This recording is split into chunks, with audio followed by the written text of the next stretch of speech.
at this moment after Ukraine's proposals for talks. Vladimir Putin is going to send a delegation to Minsk. Russia has taken firm steps towards talks. In fact, the Russian president is now ready to send a delegation. A positive development. Will there be a cessation of hostilities? Let's find out from Srinjoy Chowdhury joining us live. What does this mean, Srinjoy?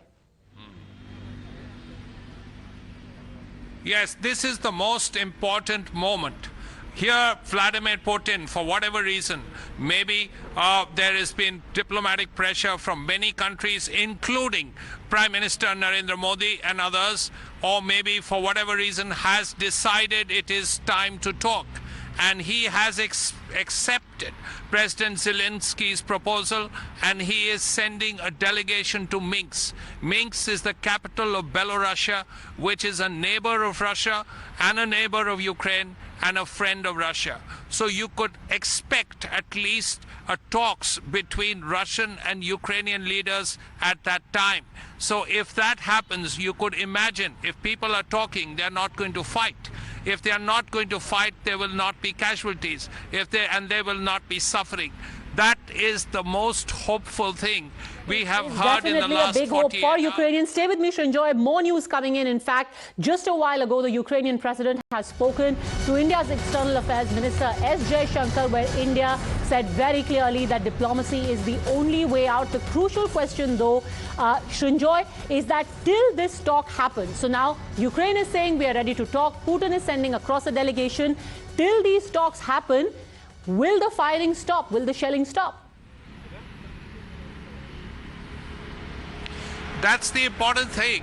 All it requires is one order or two orders from two sides, and then immediately the firing ends, the suffering ends. So that's the most important thing. Once you have accepted in principle the requirement of talking, once you have said, I will send a delegation to Minsk to talk with the Ukrainians, why do you need to fire shots? Why do you need to fight? That's the important point.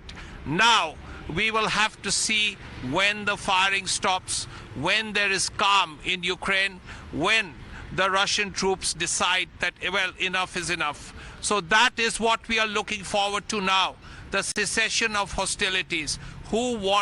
Nobody wants to be the last person to die in the Ukrainian and Russian border. Nobody wants to be that. And surely both sides should realize that there have been enough casualties, and it is time. Since both sides want to talk, yes, let's have an end to the firing. Thanks very much, Srinjoy, for having joined us for that. In fact, even as charter flights have been taken by Air India to get out citizens of the country who are currently in places like Hungary, in Poland, in Romania. Even the Indian Air Force has said we are ready for anything that may be required of us. What will happen first? Will the talks happen between the two countries?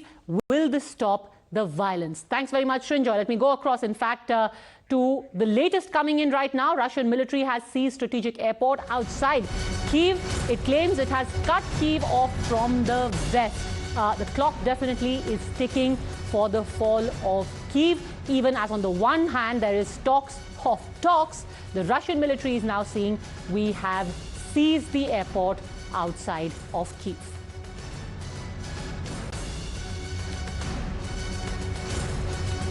Right, let's go across now, in fact, to the guests who are joining us live on The Nation Wants to Know.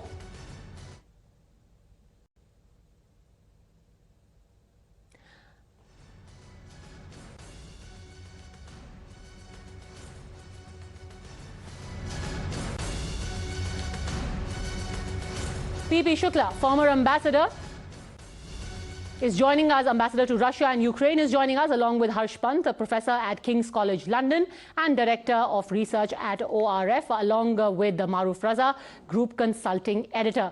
Harsh Pant, I want to first ask you, what is the likelihood of talks happening tomorrow and violence stopping today? Well, we have seen Mr. Putin effectively wielding the instrumentality of violence for a while, even as he has dangled the prospects for dialogue.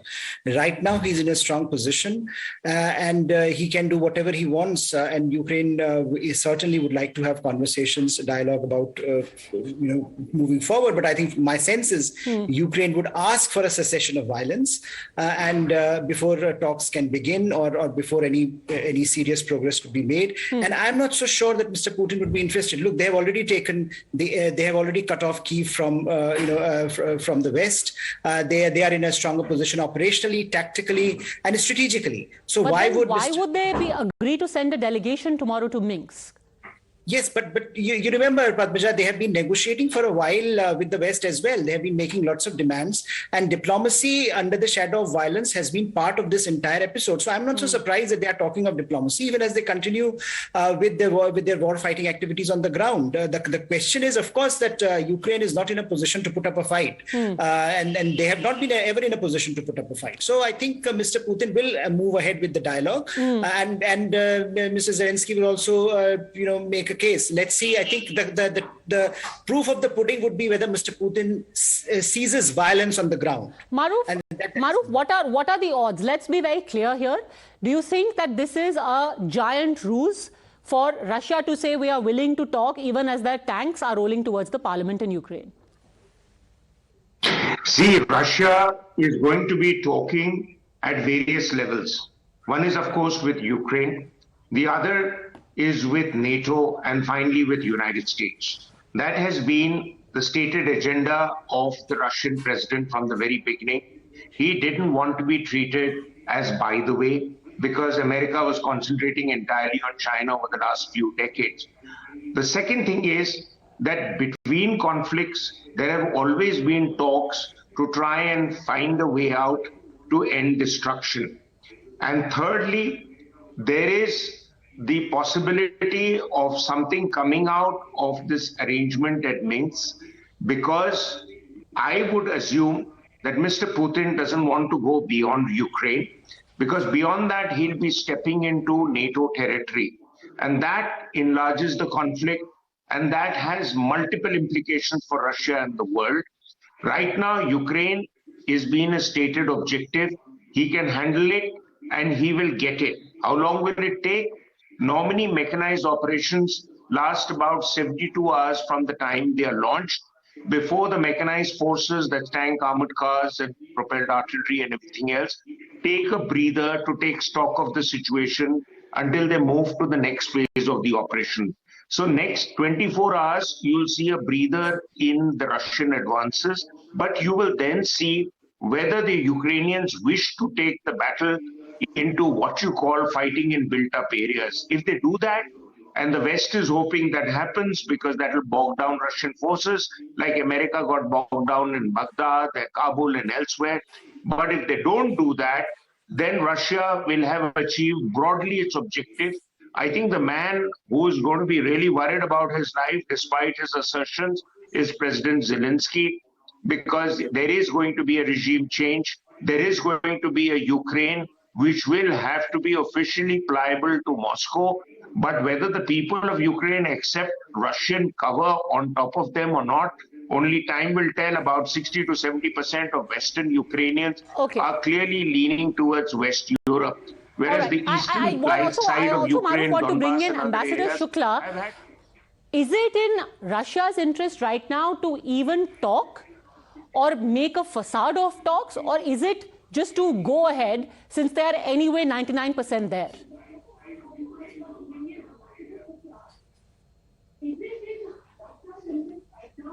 Ambassador Shukla.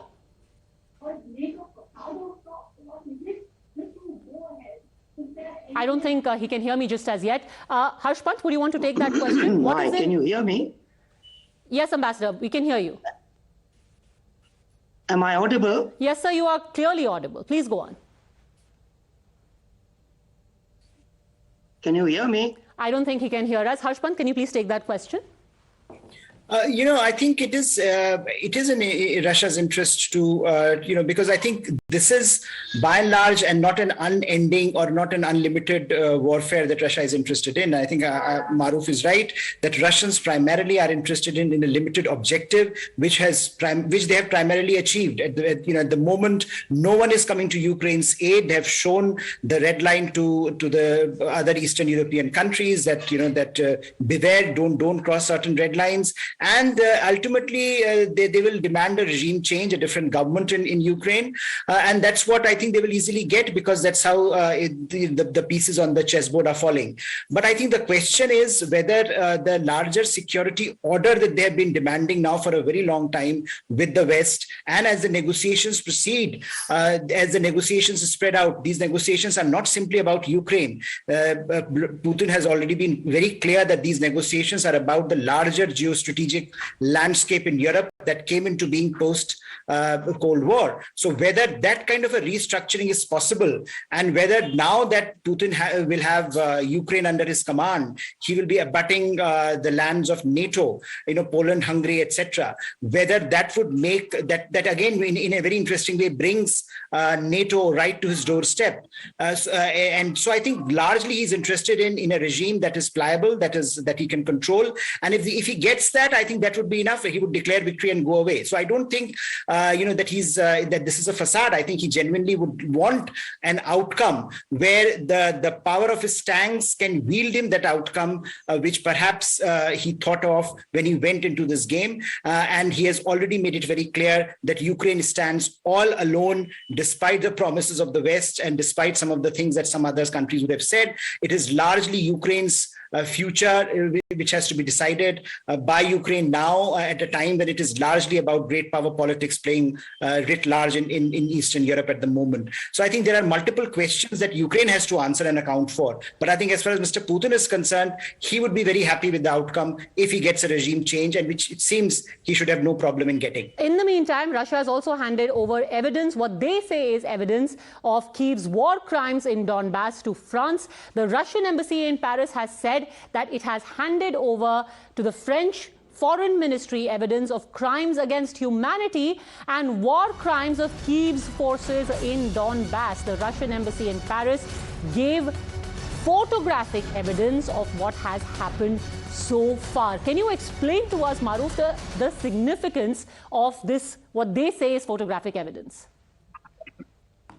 Well, these things have to be taken with a lot more research and cross-checking. Please remember that when the Americans went into Iraq the first time round in 1991, the then Secretary of State, General Colin Powell, made a presentation at the UN to say that Iraq had weapons of mass destruction. That whole argument fell flat because over a period of time, nothing was found in Iraq. It was just a ruse by Americans to go into Iraq to protect their Arab and Gulf friends. In this case also, Ukraine does have some leftover reserves of the former Soviets testing facilities. Chernobyl is a case in point where it came on the way to Kyiv today. But they are not in a capacity to build nuclear weapons because, that's the crown jewel of all countries. Nobody is going to be able to give them those nuclear weapons to brandish against Russia. That just scales up the battle situation much worse and makes it much worse. Now, the argument about Ukraine indulging in human rights massacres and Ukraine says Russia has been doing that, I think only time will tell, but there are arguments and counter-arguments that exist in all insurgencies because there is collateral damage. And Ukraine has been confronting an insurgency in the Donbass region for at least the last 7-8 years, or not more than 10 years. So the fact is that this is not an argument. Let me give you another counter-argument, Padmaja. Firstly, Ukraine is an extremely lucrative target for Russia. Forget the politics, forget NATO, forget, Western threats to Russian territory and the borders. Worst come to worst, Russia can handle it. But Ukraine has the largest uranium reserves of ores recoverable in Europe. It has the second in Europe and 10th largest titanium reserves in the world. Okay. It has the world's second largest manganese reserves, and these are very important minerals that are required for a variety of iron ore reserves, mercury 1 reserves, and also shale gas reserves, apart from the fact that Ukraine produces enough grain to feed Europe twice over every year. So it's an extremely lucrative economic target and a very fertile area. Okay. That all will add to Russia's kitty, considered the fact that Russia is not economically anywhere as strong as EU. Okay, so Maroof, I just have to stop you for a second because multiple. Ambassador Shukla, I believe, is back with us now. Your hopes from what is being spoken of as possible talks between the two countries, Russia and Ukraine? Well, I'll put it like this: there could be talks, and our Prime Minister spoke last night, and this evening the Chinese president has also spoken to President Putin. So I suppose these are gestures that he is making. I don't think the military operations will stop. You see, the real target, as I understand it, is the Crimea. They already have the Crimea, of course, but the Russians are looking for a land link to the Crimea from the Donbas region. And that is their principal target.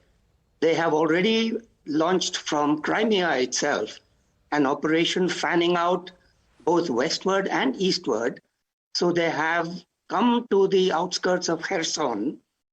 And after Kherson, they will probably end up bottling Ukraine out of the Black Sea completely. And on the eastward direction, they have already captured Melitopol. So that really only leaves one major town called Mariupol on the path. Mariupol is where the Azov battalions are dug in. So there's going to be some serious fighting there.